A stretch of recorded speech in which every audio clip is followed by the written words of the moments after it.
All right, here we go. This one's gonna be a 10mm test, and today we're gonna be doing double tap versus Underwood. So for the double tap, that one is the 200 grain controlled expansion.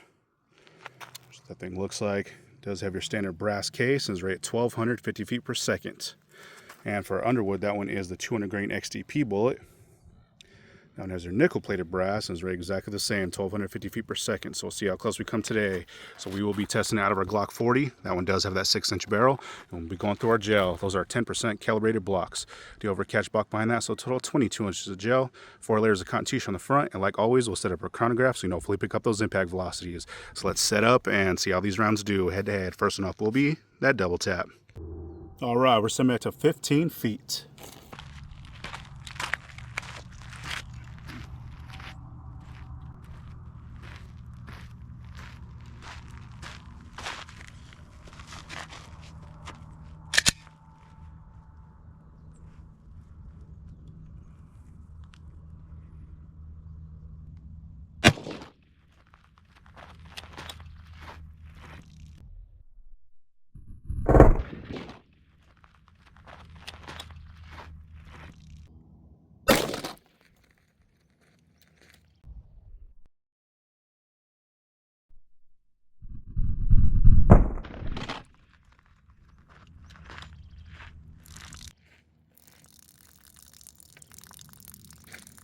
All right, let's see how we did on that one.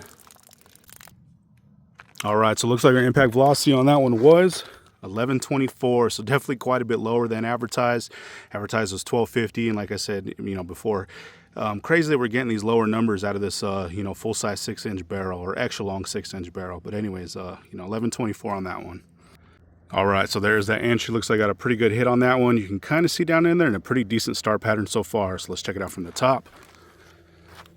Oh yeah, definitely not too bad. Not as big as some that we get, but still pretty darn good. So it looks like it came in, started opening up pretty darn quickly. You can see we're getting quite a bit of disruption. Nice spiral cuts going all the way through. Looks like it carried the energy a pretty good ways. Looks like it did enter that second one. I'm sure you guys heard we did get a leaker. It did end up hitting that first jug. Didn't actually go into it. It did puncture the outside, just enough to make it leak. But we got a ton of penetration on that one. So it's a good and a bad thing depending on what you're using it for. 200 grain, it's more kind of like a hunting load. So 22 inches of penetration isn't too bad at all. So let's get our measurement here from the top. Like we always do, we'll cut these open here at the end and get a little bit more accurate cross-section measurement. But looks like we're about 2 1/4 inches. Like I said, not the most, but wasn't really sure what to expect with that one. Kind of disappointing on those velocities though, for sure. 1124 is definitely pretty low. But here it is from the side. Looks like it came in, opened up. You can see those pretty nice spiral cuts, star cuts going all the way through. It looks like towards the end there is a little bit of fragmentation that it did end up shedding. Then you can see it did make it through that second one. A little bit more fragments, and then it is sitting right there on the table. So at least we were able to catch it. I was thinking it went through completely through that first jug. So at least we got a recovered bullet, which is always good. It looks like from the side, we're exactly the same, 2 1/4 inches. So pretty consistent there. And then you can see that track going all the way through. There's a little bit of those copper petals that are peeling off. Like I said, it is resting there on the table, and then there it is. It did end up just hitting that jug just enough to make it leak. But 22 inches of penetration is quite a bit on that one. So let's set it for that Underwood and see how that one does. All right, we're still back to 15 feet.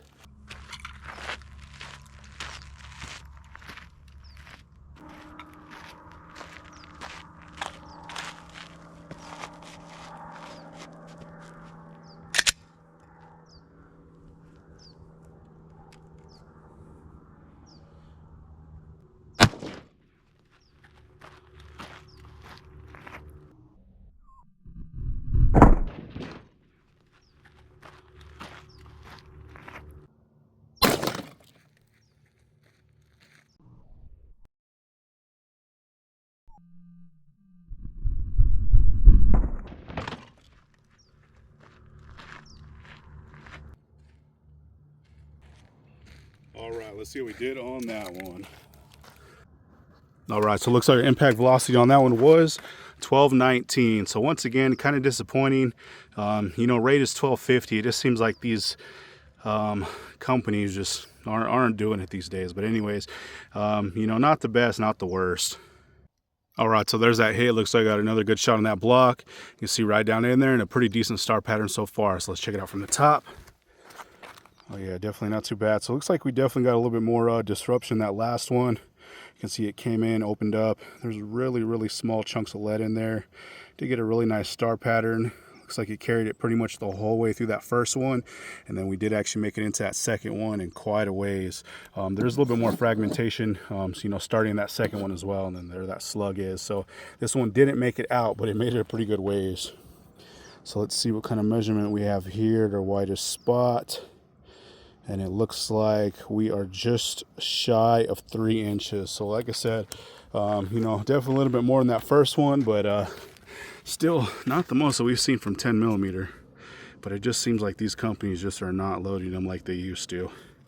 But anyway, so it looks like came in, opened up. It looks like it is shedding a little bit of lead, a little bit of fragmentation in there. We did get a really nice star cut, you know, nonetheless, all the way through that first block. And then, like I said, it did make it into that second one, and probably about 2/3 of the way.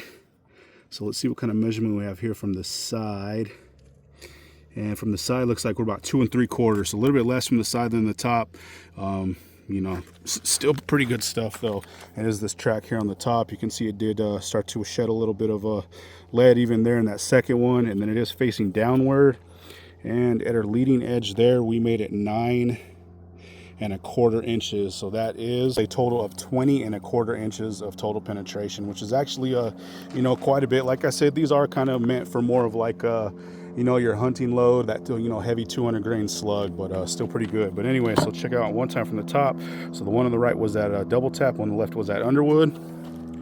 So here's that double tap track. You can see it came in, opened up, pretty darn good. Getting some pretty nice spiral cuts, a little bit of fragmentation. There's this track here on the top going all the way through. Still quite a bit of disruption going all the way through there. And then we did end up going through that, completely through that second one, and then we did end up just kind of smashing that that first jug just enough to make it a leak. So a lot of penetration on that one. And here's that Underwood, same thing, came in, opened up. You can see we did get a little bit more disruption that last one.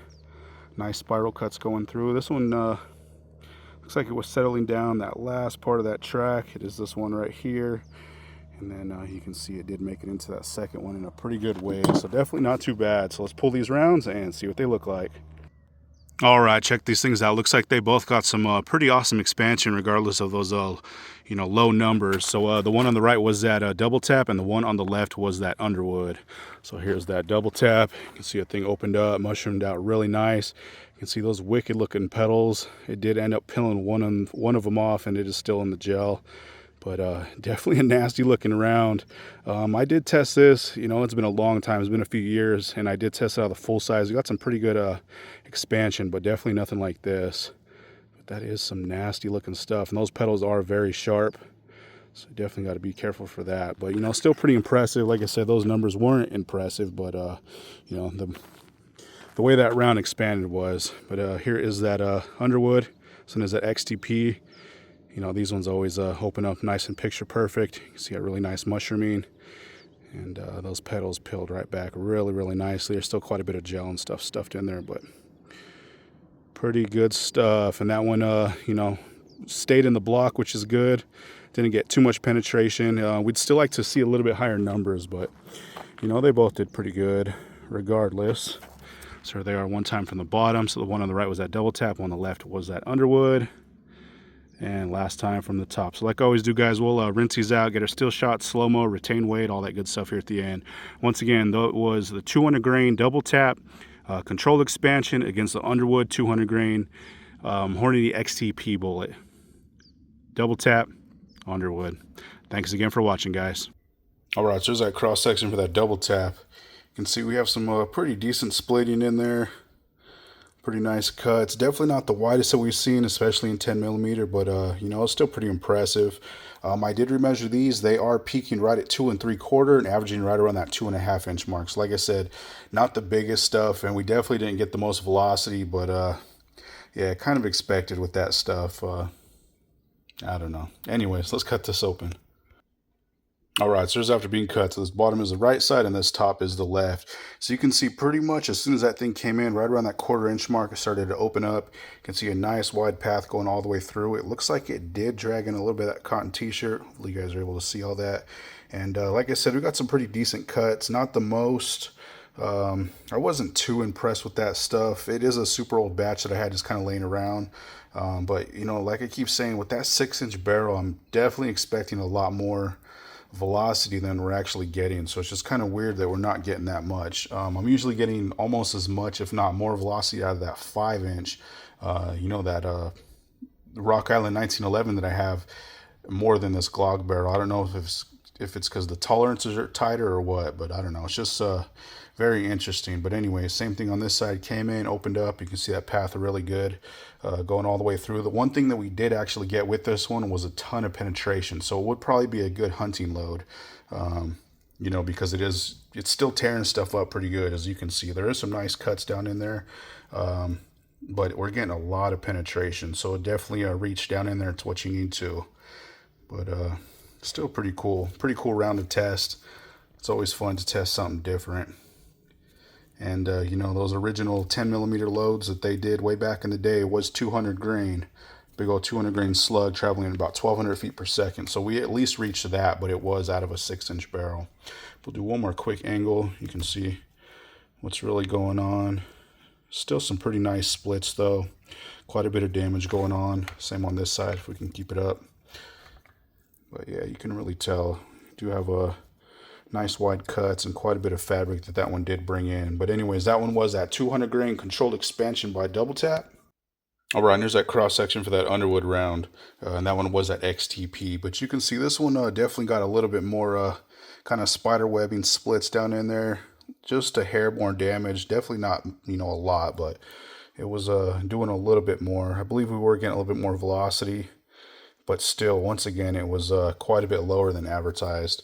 I did remeasure these. These ones are peaking right around 2 3/4 inches and averaging right around the same. So literally about a 1/4 inch more than that DoubleTap, which still, you know, isn't the most impressive that we've seen for 10mm. We've seen some pretty big cavities for 10mm. But anyways, let's cut these open. All right, and here's after being cut. So this bottom is the right side and this top is the left. So you can see pretty much the same as that last one, right around that 1/4 inch mark. You can see a very distinct mark where it started to parachute open right there. Hopefully you guys are able to see that. And then we did get a pretty decent path going through. You do have quite a bit of tearing. This one is a little bit cleaner cuts than that last one. That last one was definitely pretty sharp too. And this is, you know, just your standard XTP, so nothing too crazy. This one, you know, is actually a hunting bullet, so weren't really expecting too much damage, but we're hoping for at least a little bit more velocity. But here's that top, same thing, came in. Looks like this one drug in a little bit of that cotton t-shirt. You can see that nice path going all the way through. And same thing, still getting some nice damage. I definitely wouldn't want to be in front of that thing, but not the most that we've gotten from 10mm, especially at that little bit longer barrel. Excuse me, like I keep mentioning, it's just very surprising that we're not even, you know, reaching advertised velocities. Underwood has been kind of underloading stuff lately. It just kind of seems like that's how they've been, but, you know, I'm surprised about DoubleTap. But anyways, one more quick angle. Still some pretty nasty stuff though. That is a wicked looking path going through. You can really see where it started to parachute open right there at the beginning. Pretty impressive nonetheless. But same thing on this side, have a nice cut going all the way down. But anyways, that one was that 200 grain XTP loaded by Underwood.